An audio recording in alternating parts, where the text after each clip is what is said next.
जम्मू के सिद्रा में कई लोगों के घर तोड़ दिए गए। सिर्फ कुछ ही घंटों में कई परिवार बेघर हो गए। इसके बाद वो लोग सड़कों पे उतर आए। मिनिस्टर्स वहां पहुंचने लगते हैं। पुलिस पे पत्थरबाजी की जाती है, जिसके बाद पुलिस की तरफ से फायरिंग भी होती है।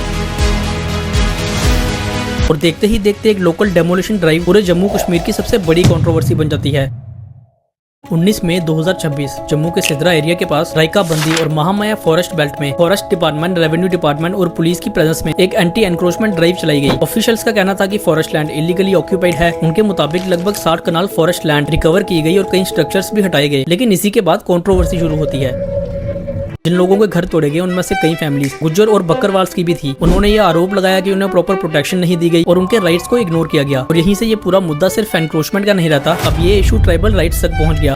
इसके बाद पॉलिटिकल रिएक्शंस आने शुरू हुए। Tribal affairs minister Javed Rana ji site पर जाते हैं और इस डेमोलिशन ड्राइव पर सवाल उठाते हैं। जितने भी डिपार्टमेंट इन्वॉल्व थे उनके खिलाफ कानूनी कार्रवाई की जाएगी। लेकिन ये कंट्रोवर्सी यही नहीं रुकती। कुछ दिन बाद ट्राइबल एक्टिविस्ट तालिब हुसैन प्रोटेस्ट के लिए साइट पर पहुंचते हैं और पुलिस उनको रोकने की कोशिश करती है, जिसके बाद सिचुएशन टेंस हो गई और भीड़ का एक हिस्सा पुलिस पर पत्थर मारना शुरू कर देता है, जिसमें कई पुलिस वाले इंजर्ड भी होते हैं। सिचुएशन को कंट्रोल करने के लिए पुलिस हवा में फायर भी करती है और देखते ही देखते ये पूरा इशू नेशनल हेडलाइन बन गया।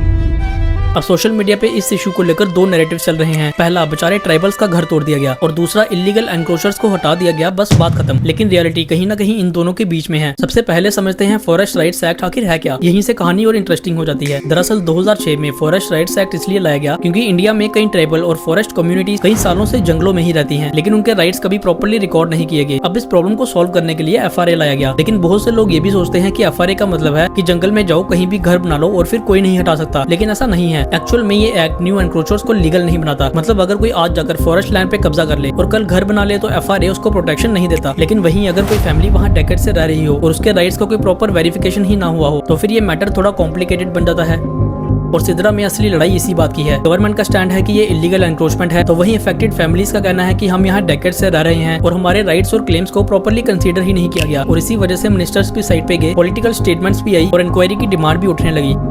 अब जरा सोचो, अगर कल से कोई भी ग्रुप ये कहने लगे कि हम ट्रेडिशनल फॉरेस्ट डिवेलपर्स हैं और फिर फॉरेस्ट एरियाज में परमानेंट कंक्रीट के स्ट्रक्चर्स बनने लगे, तो फिर फॉरेस्ट लैंड का क्या होगा। जम्मू ऑलरेडी अर्बनाइजेशन और श्रिंकिंग ग्रीन कवर का प्रेशर झेल रहा है और अगर फॉरेस्ट लैंड पे इलीगल एनक्रोचमेंट को इग्नोर किया जाए तो कल को जंगल बचाना ही मुश्किल हो जाएगा। और इसी वजह से गवर्नमेंट का एंटी एनक्रोचमेंट आर्गुमेंट भी पूरी तरह से गलत नहीं है। अब इस पूरी कंट्रोवर्सी का सेंटर एक ही सवाल पे खड़ा है, जिन फैमिलीज के घर तोड़े गए क्या वो FRA के लिए एलिजिबल थे या वो सच में इलीगल एनक्रोचर्स थे। अब अगर वो फैमिलीज ये दिखा देती हैं कि उनका जंगल से पुराना और लेजिट कनेक्शन था और उनका क्लेम लॉ के हिसाब से वेरीफाई हो सकता है, तो उन फैमिलीज का केस काफी स्ट्रॉन्ग हो सकता है।